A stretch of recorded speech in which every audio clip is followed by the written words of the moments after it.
Okay, we got Bob here. Bob, how long have you been coming to Iron Tribe? 2 months.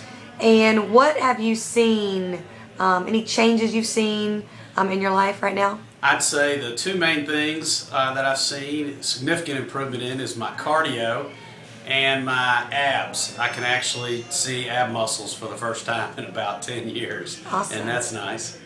And what makes Iron Tribe different than any other gym you've been a part of? Several things. One, there's really a community feel. There's a lot of people pushing you, encouraging you. The coaching's excellent.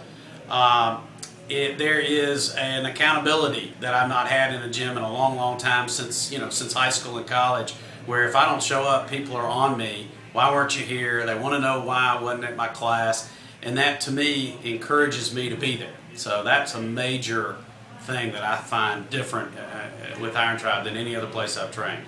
Awesome. Thanks, Bob. All right.